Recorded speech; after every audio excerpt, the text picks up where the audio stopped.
दोस्तों आप सब कैसे हो। आशा करती हूँ आप सब अच्छे हो, मस्त हो, लाइफ को अच्छे से एंजॉय कर रहे हो। आज की हमारी स्टोरी है सुपर लेडी अनिका की। वीडियो पसंद आ रही है तो दोस्तों के साथ शेयर करें, लाइक करें, कमेंट करें। अगर चैनल पर पहली बार आए तो चैनल को सब्सक्राइब करके बेल आइकन की घंटी जरूर दबाना। और आगे क्या आने वाला है तो प्लीज़ आप कमेंट करके भी जरूर बताना। Thank you friends. बिना किसी देरी के वीडियो स्टार्ट करते हैं। दिल्ली का जाना माना कॉलेज विद्यापीठ कॉलेज रोहित, मारवा और अनिका दोनों ही वहां पर पहुंच चुके थे, लेकिन दोनों ने अपनी सेम आइडेंटिटी को छुपा कर रखा था। अभी तक अनिका ने ये भी जाहिर नहीं किया था कि वो अमृता है, लेकिन वह देखना चाहती थी कि अमृता आने की खुशी में क्या कुछ यहाँ पर चल रहा है। इसलिए दोनों ने अपने फेस पर मास्क लगाकर दोनों नॉर्मल ड्रेस में, स्टूडेंट ड्रेस में आगे की तरफ कदम बढ़ाने लग जाते हैं। तभी अनिका एक हाथ के अपने इशारे से एक लड़की को अपनी तरफ बुलाती है। ऐसे ही ये रोहित भी कहीं दूर जाकर ऐसा ही कुछ करता है। उस लड़की से उसकी आइडेंटिटी प्रूफ मांगने की कोशिश करती है, लेकिन वो लड़की साफ मना कर देती है कि मैं अपना आई कार्ड आपको नहीं दे सकती, इसलिए प्लीज़ मुझे माफ़ कर दो। तभी अनिका कहती है कि अगर तुमसे डॉक्टर अमृता तुम्हारी आईडी मांगे तो क्या तुम फिर भी नहीं दोगी। अब डॉक्टर अमृता का नाम अनिका की जुबान पर आते ही वह लड़की कहने लग जाती है, डॉक्टर अमृता ऐसे आम कोई डॉक्टर नहीं है जो ऐसे ही किसी की आईडी को मांगेगी, और उससे क्या ज़रूरत है किसी की आईडी लेने की। वो चाहे तो पूरे कॉलेज को खरीद सकती है, लेकिन वह ऐसा बिल्कुल भी नहीं करने वाली। तभी अनिका कहती है कि मैं तुमसे तुम्हारी आईडी मांग रही हूँ, क्या तुम दोगी। लड़की वो साफ इनकार कर देती है। दूसरी तरफ रोहित भी एक लड़की को बुलाकर उसकी आईडी मांगने की कोशिश करता है, लेकिन काफ़ी रिक्वेस्ट करने के बाद भी वो लड़का अपनी आईडी देने से मना कर देता है। दोनों काफ़ी रिक्वेस्ट डालने के बाद थक जाते हैं। फिर उन्हें वही करना था जो उन्होंने आगे प्लान में शामिल था, इसलिए रोहित अपना हल्का सा मास्क उतारता है और वो लड़का जब मिस्टर मारवा इतना कहकर रोहित उसकी जुबान पर अपनी फिंगर रख देता है और कहता है कि तुम चुप हो जाओ, जो तुम चाहोगी मैं तुम्हें वो दूंगा, लेकिन मुझे कुछ टाइम के लिए अपनी आईडी दो। तभी वो लड़का बिना कुछ सोचे समझे अब अपना आई कार्ड अपने गले से निकालता है और रोहित के गले में डाल देता है। रोहित उसे अपनी गाड़ी की तरफ कुछ इशारा करता है। वो लड़का समझ जाता है। लड़के से आईडी लेने के बाद उस लड़के को कुछ टाइम के लिए वह उसकी गाड़ी में बैठ जाए जब तक वो रोहित अपना काम करता है। उसके बाद वह उसका आइडेंटिटी उसको वापस कर देगा और बदले में उसे कुछ देगा भी। ये बात सुनते ही वो लड़का खुश हो जाता है। ये था दिवाकर नाम का स्टूडेंट, जो काफ़ी ब्रिलियंट स्टूडेंट में गिना जाता था। वो ऐसे वैसे काम नहीं करता था, लेकिन उसे पता था कि रोहित मारवा एक सच्चा बिजनेसमैन है।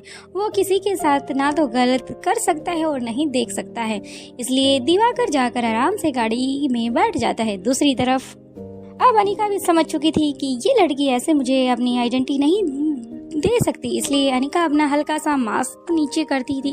वो लड़की कहती है डॉक्टर अमृता। तभी अनिका भी सेम रोहित की तरह वही सब करती है जो अभी अभी रोहित ने किया था। उसके फेस पर अपनी उंगली रखती है, उसे चुप रहने का इशारा करती है। वो लड़की भी अपनी आई कार्ड निकाल कर अनिका को हाथों में थमा देती है। तभी अनिका भी उस लड़की को कुछ इशारा करती है। तभी वो लड़की जाते हुए कहती है, क्या मैं आपका ऑटोग्राफ ले सकती हूँ। अनिका कहती है कि ऑटोग्राफ क्या, मैं तुम्हें बहुत कुछ दे सकती हूँ, प्लीज जब तक मैं अपना काम करके आती हूँ तब तक तुम मेरी गाड़ी में आराम से जाकर बैठ जाओ। अब वो लड़की समझ जाती है और गाड़ी की तरफ आगे की तरफ कदम बढ़ा देती है, लेकिन पहले ही उसमें दिवाकर नाम का लड़का बैठा हुआ था। वो भी उस नेहा नाम की लड़की का क्लासमेट ही था और वो भी लड़की काफ़ी इंटेलिजेंट थी, लेकिन सभी कहते भी जाकर कार में दिवाकर के साथ बैठ जाती है। दिवाकर से वो नेहा पूछती है कि तुम यहाँ क्या कर रहे हो। तभी वो कहता है कि मिस्टर मारवा ने मेरी आइडेंटिटी मुझसे कुछ टाइम के लिए उधार ली है। तभी वो नेहा से कहता है, लेकिन तुम यहाँ कैसे। तभी वो बताती है कि डॉक्टर अमृता ने भी मेरी आईडी ली है। वो दोनों आपस में बातें करने लग जाते हैं और आपस में कहने एक दूसरे से बता नसीब हैं जो हमें ये मौका मिला किसी की हेल्प करने का, वो भी मिस्टर मारवा और डॉक्टर अमृता की। आप दोनों के फेस पर प्यारी सी स्माइल थी। दोनों अपना फ़ोन निकालते हैं लेकिन कुछ टाइप करना स्टार्ट करते हैं। तभी उन्हें रोहित और अनिका की बात याद आती है कि उन्हें इसलिए छुपने के लिए आराम से अपनी गाड़ी का सहारा दिया है ताकि किसी को पता ना चले कि कॉलेज के अंदर कौन है, और उन्हें बताया था कि तुम्हें किसी से कुछ नहीं कहना। इसलिए दोनों वापस अपने फ़ोन की टाइपिंग को ऑफ करते हैं और अपना फ़ोन यूज़ करना स्टार्ट कर देते हैं। तभी रोहित और अनिका एक गलियारे से होते हुए वह लाइब्रेरी के अंदर पहुंच जाते हैं। अनिका वह कुछ ढूंढने लग जाती है लेकिन यहाँ पर अभी ऐसा कुछ नहीं था। तभी अनिका को कुछ याद आता है कि उसे लॉकर की तरफ ही जाना होगा। अनिका पूछते पूछते लॉकर्स जहाँ पर बने हुए थे वहाँ पर चली जाती है। वहाँ पर देखती है कि सभी के लॉकर थे लेकिन जो अनिका को नंबर दिए गए थे वहाँ पर वो लॉकर ही नहीं थे उस सीरीज़ के।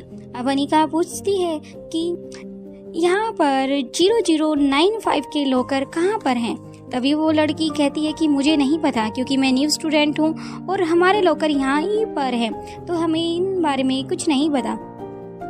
लेकिन यहाँ की एक ओल्ड पियन है जो कि तुम्हें बाहर दरवाजे पर ही मिली होगी या फिर बाहर ही बैठी होगी, तुम उनसे जाकर पूछ सकती हो। अब अनिका वापस उस पियन के पास जाती है और उससे कहती है कि मैम क्या मुझे 0095 वाली सीरीज़ के लॉकर मिल सकते हैं क्योंकि वहाँ पर मेरी मॉम का कुछ सामान रखा है। तभी वो औरत उसकी तरफ देखती है लेकिन अनिका अपनी नज़रें नहीं चुराती। वो उस औरत की आंखों में आंखें डालकर बातें करना स्टार्ट कर देती है। अब उस औरत को भी कुछ ऐसा महसूस हो रहा था मानो कि उसे हिप्नोटाइज किया जा रहा है। तभी अनिका उससे पूछती है कि क्या आप मुझे वहाँ तक लेके जा सकती है। तभी वो औरत वहाँ से उठती है और कहती है हाँ मैं तुम्हें बता सकती हूँ क्योंकि काफ़ी टाइम पहले से ही मैं तुम्हारा ही इंतज़ार कर रही थी। ये सुनते ही अनिका के होश अपने होश में ही नहीं रहता। अब वो पियन आगे आगे की तरफ चलती है। अनिका और रोहित दोनों उसके पीछे पीछे की तरफ चलना स्टार्ट कर। दमयंती का किला। दमयंती एक रात से अपने कमरे में नहीं थी, वह वहां से गायब थी। लेकिन किसी को कान तक भनक नहीं लगी, लेकिन किसी की हिम्मत भी नहीं थी कि वो वहां जाकर देख सके दमयंती के कमरे में। आज सुबह के करीब 12 बज चुके थे लेकिन दमयंती अभी तक बाहर नहीं आई थी। अनोखी को काफ़ी फिक्र होती है लेकिन वह अपने कदम आगे की तरफ भी नहीं बढ़ा सकती क्योंकि एक दिन पहले ही अनोखी को यहाँ की किले की सारी भागदौड़ उसके कंधों पर डाल दी थी। दमयंती ने उसे साफ कहा था कि मुझे कुछ टाइम के लिए शांत रहना है, तो मुझे प्लीज़ शांति चाहिए, तो इसलिए मुझे कोई भी डिस्टर्ब नहीं करेगा और मैं अपने रूम में जा रही हूँ रेस्ट करने के लिए। कोई भी काम होगा वो अनोखी अपने आप ही हैंडल कर लेगी। मुझे इस पर पूरा यकीन है कि ये अच्छे से सब चीज़ों को अच्छे से संभाल लेगी। अब अनोखी बाहर मंजे पर बैठकर सोचने लग जाती है। बाहर मंजे पर बैठकर बार बार दमयंती के दरवाजे की तरफ झांकती है। कहीं ना कहीं वह ये सोच रही थी कि कहीं दमयंती को कुछ हो तो नहीं गया है और वह कुछ टाइम और वेट करेगी। इसके बाद वह खुद ही जाकर देखेगी कि मासा ठीक तो है ना। फिर अनोखी दरवाजे से अपना फेस को आगे की तरफ कर लेती है और अपने हाथों में पकड़ी हुई चाय की प्याली की चुस्की लेकर पीना स्टार्ट कर देती है। अब अनोखी आराम से पैरों को नीचे लटका कर आराम से चाय का आनंद ले रही थी। तभी उसे दरवाजे की खटखटान की आवाज़ सुनती है क्योंकि ये और किसी के दरवाजे की नहीं, दरअसल ये दमयंती के दरवाजे की आवाज़ थी।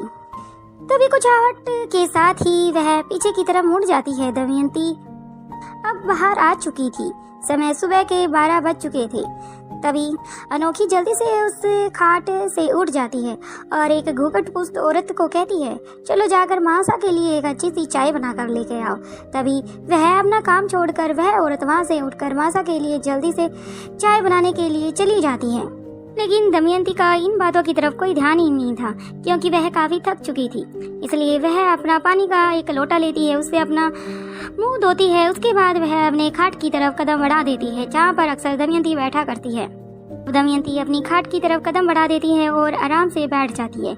एक पैर को वह समेट कर खाट पर रख लेती है तो दूसरे पैरों को खाट से नीचे लटका कर हिलाना स्टार्ट कर देती है। अनोखी मासा को गुड मॉर्निंग विश करती है। मासा हाथ के इशारे से चुप रहने का इशारा करती है। अब अनोखी सोचने लग जाती है कि आखिर अब मासा को क्या हुआ। तभी वह मासा से कहने लग जाती हैं, मासा अगर आपकी तबीयत ठीक नहीं है तो आप और ज़्यादा रेस्ट कर सकती हैं, कहो तो मैं आपके लिए दवाई या फिर कोई जड़ी बूटी बनाकर दूं आपको। लेकिन दमयंती ना में सिर हिला देती है। उसके बाद वह औरत चाय लेकर आ जाती है। तभी उस औरत से अनोखी चाय की प्याली लेती है और दमयंती के हाथों में थमा देती है। अब दमयंती अनोखी को बैठने का इशारा करती है। दमयंती के पास में ही जाकर अनोखी बैठ जाती है और दोनों चाय पीने लग जाती हैं। तभी दमयंती की आंखें बंद होना स्टार्ट हो जाती है। इतनी मुश्किल से वो अपनी आंखें खोलने की कोशिश करती है और आखिर वह अपनी आंखें खोल लेती है और चाय की प्याली इससे एक चुस्की लेती है। उसके बाद वह कुछ सोचने लग जाती है। वह अपनी सोच में इतनी डूब जाती है तो खुद दमयंती को भी नहीं पता चलता कि आखिर वह इतनी सोच में इतनी मगन क्यों हो गई है। फ्लैशबैक। रात के टाइम ही वह करीब 9 बजे के आसपास का टाइम था। अपने रूम में जाती है और जल्दी से अपने कमरे का दरवाज़ा अच्छे से बंद करती है और अंडरग्राउंड होकर बाहर गाड़ी में बैठकर अपने किले को छोड़कर दिल्ली के लिए रवाना हो जाती है, क्योंकि दमयंती को भी वह मैसेज मिल चुका था। इसलिए वह जल्द से जल्द वहाँ से सबूत हटाना चाहती थी, जिससे कि अनिका के उसके बारे में कुछ भी पता ना चले। दमयंती अपनी गाड़ी की स्पीड को पूरा बढ़ा देती है और वह जल्द से जल्द वहां पर पहुंचकर अपना काम खत्म करके वापस यहीं आना चाहती है, क्योंकि सुबह होने से पहले ही उसे ये सब काम करना होगा, क्योंकि अगर रात गई तो बात गई। अब दमयंती अपनी गाड़ी की स्पीड और तेज कर लेती है, क्योंकि सुनसान रास्ते थे और ऊपर से अंधेरा था, रात का समय था और व्हीकल्स में इतनी चहल पहल भी नहीं थी, बिल्कुल खाली रोड था। इसलिए दमयंती को ज़्यादा समय नहीं लगा दिल्ली जाने में। कुछ टाइम बाद ही दिल्ली का हाईवे आ चुका था। दमयंती ने विद्यापीठ कॉलेज की तरफ अपनी गाड़ी का रूट कर लिया, क्योंकि यह दमयंती का कॉलेज था। इसमें उसकी कुछ पुरानी यादें उस कॉलेज में अब भी थी। जैसे ही वह कॉलेज में अपना कदम रखती है, उसे रह रहकर पुरानी बातें ताज़ा होना स्टार्ट हो जाती हैं। तभी वह सोचने लग जाती है कि मैंने इसे बहुत पहले छोड़ दिया था, लेकिन कहते हैं ना, जिससे हम बचने की कोशिश करते हैं कहीं ना कहीं हमारे सामने वो चीज़ बार बार आती रहती है। अब ऐसा ही दमयंती के साथ हो रहा था। इसलिए दमयंती बचते बचाते आगे की तरफ अपने कदम बढ़ा। कॉलेज में गिने चुने ही पीएंस की ड्यूटी लगी हुई थी। गार्ड्स बहुत कम ही थे, क्योंकि रात को इतनी सिक्योरिटी की ज़्यादा ज़रूरत नहीं थी, इसलिए बहुत कम लोगों को ये ड्यूटी पर रात को रखा गया था। ज़्यादातर तो अपनी चेयर पर सो गए थे, लेकिन ज़्यादातर अपनी ड्यूटी देने में पूरा मगन थे। एक औरत, जिसका नाम आत्मा नाम की एक औरत थी, इसके पास दमयंती जाती है, क्योंकि वह उसके बाहर ही बैठी हुई थी जहाँ पर वह लॉकर बने हुए थे। दमयंती जल्दी से उसके पास जाती है, उसकी नेक को पीछे से पकड़ती है, थोड़ा सा टाइट करके कुछ अपने अंगूठे से उस कान की तरफ कुछ जो नस थी उसे दबाती है। उसके बाद वह साथ ही बेहोश होकर आराम से उसे लिटा देती है। उसके बाद दमयंती आराम से आगे की तरफ कदम बढ़ाती है। वह अपने लॉकर की तरफ चली जाती है, क्योंकि आज तक दमयंती ने अपने लॉकर की चाबी को बड़े ही प्यार से और संभाल कर रखा गया था। वह जल्दी से अपने लॉकर को खोलती है और उसमें जो भी डॉक्यूमेंट्स, जो भी चीज़ें थी, उन सभी को लेकर बाहर की तरफ आ जाती है। जल्दी से सभी चीज़ों को अपने पास रख लेती है और जल्दी से लॉकर को वापस वैसे ही बंद कर देती जैसे कि वो पहले था। दमयंती बाहर आ चुकी थी और अब उस औरत थोड़ा सा अपने आप में होश में आना स्टार्ट कर देती है। तब तक दमयंती वहाँ से बाहर जा चुकी थी। वह औरत सोचने लग जाती है कि उठ जाती है और सोचना स्टार्ट करती है कि शायद मुझे चक्कर आ गया था, इसलिए मैं ज़मीन पर गिर गई। वापस अपनी सीट पर बैठकर ड्यूटी देना स्टार्ट कर देती है। दमयंती अब अपनी गाड़ी के पास पहुंच चुकी थी। वह जल्दी से वो जितने भी उसके डॉक्यूमेंट, जो भी उसकी फोटोज, कुछ भी था, लेटर वगैरह, सभी को देखती नहीं है, सीधा उन्हें आग लगाकर सीधा जला देती है और फिर कहना स्टार्ट करती है, चलो मैंने ये काम तो कर दिया, जब तक अनिका यहाँ पहुँचेगी तब तक ये राख बनकर उड़ चुके होंगे। वह इतना कहकर ठाके लगाकर हंसना स्टार्ट कर देती है। फिर वापस अपनी गाड़ी में बैठती है और वापस अपने किले की तरफ अपनी गाड़ी का रुख कर देती है। कुछ टाइम बाद ही उसकी गाड़ी किले के बाहर रोकती है, जहाँ पर वो अक्सर अपनी गाड़ी को लगाती थी। फिर अंडरग्राउंड होकर अपने रूम में चली जाती है। Present time. अनोखी काफी देर से दमयंती से बातें कर रही है, लेकिन दमयंती की आंखें सीधी थी और उसका मुंह खुला था, जैसे कि वह चाय की चुस्की लेकर आराम से सेकंड चुस्की लेने के लिए अपना मुंह जैसे ही बढ़ाती है, उसका मुंह खुला का खुला रहता है। अब काफी देर तक अनोखी उसे हिला हिला कर होश में लाने की कोशिश करती है। तभी दमयंती झटके से वापस अपने होश में आती है। तभी अनोखी कहती है, मासा आपको क्या हुआ? आप बिल्कुल ठीक तो है ना? अब दमयंती समझ जाती है कि वह अपनी सोच में इतना ज़्यादा डूब गई रही थी। वह भूल चुकी थी कि अभी दिन हो चुका है और वो अपने किले में वापस आ चुकी है। लेकिन अब दमयंती के फेस पर स्माइल आ जाती है और हंसकर वह चाय का आनंद लेना स्टार्ट कर देती है।